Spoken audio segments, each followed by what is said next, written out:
All right, let's get into it. Today, we're not just looking at some old blueprint. We're going to become the architects of our own emotional lives. We're going to dig deep into the foundation of our relationships and figure out how to rebuild them stronger than ever.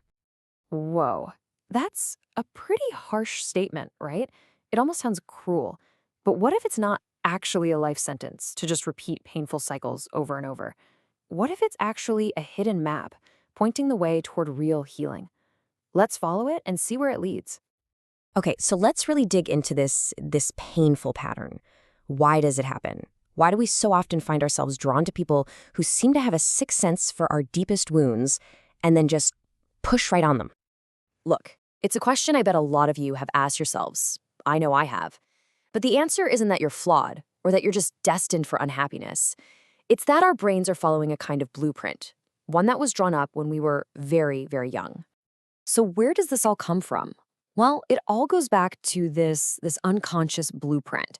Think of it like the very first architectural drawing for our love lives. It was created long before we were even aware of it, and man, it dictates the kind of emotional structures we build for the rest of our lives. And this blueprint, it has a name. It's called the imago.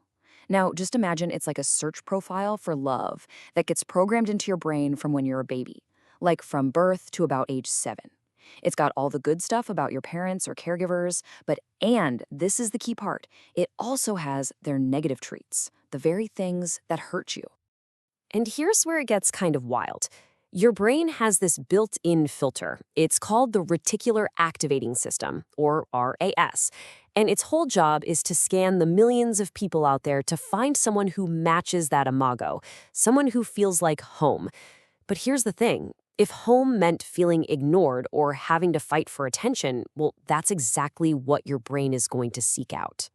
But why would our brains do that? This is so important to get. It's not because you're some kind of masochist who just loves pain. No way.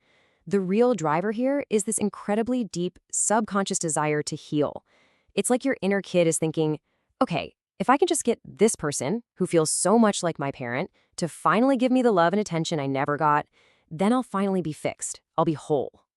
Okay, so if we're all walking around with this, let's call it a faulty blueprint, are we just doomed to repeat the same mistakes forever? Absolutely not, because you're the architect.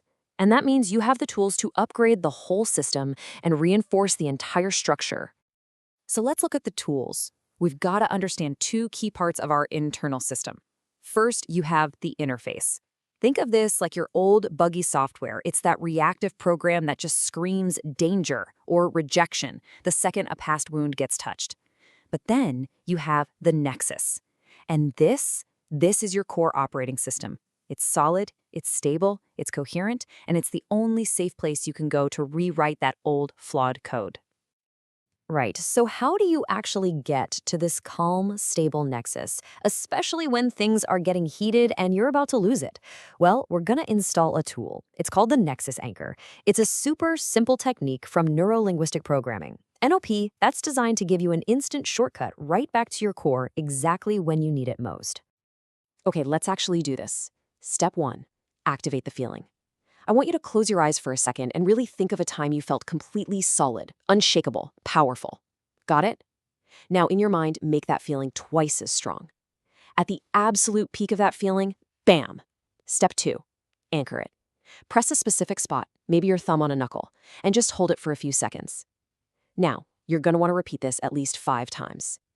What you're doing is literally building a new neural pathway, a shortcut your brain can take right to that feeling of calm. Okay, tool installed.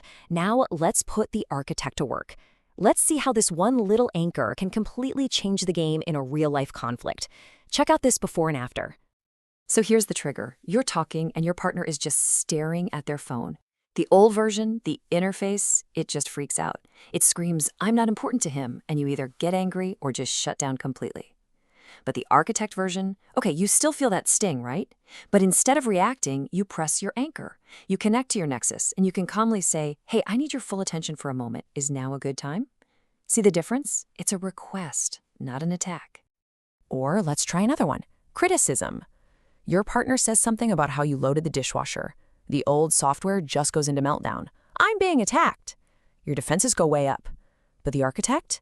You press the anchor, you stay grounded, and you see the comment for what it is. Just their opinion, their data. You can actually respond with something like, "That's one way to see it. This is how it works for me."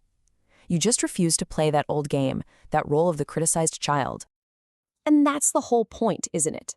When you start using these tools, you stop being the building that's getting hit, just reacting to every little thing. You become the master builder. You're the one actively reinforcing your own walls, from the inside out. And this might be the biggest mindset shift of all. That emotional trigger from your partner, it's not an attack. It's not a personal assault. Just think of it like a system notification that pops up on your screen. All it says is, "Update required in sector emotion." That's it. It's just an invitation to upgrade your own software. So, ultimately, it all comes down to this. This is the architect's choice. Every single time a trigger pops up, you have a decision to make.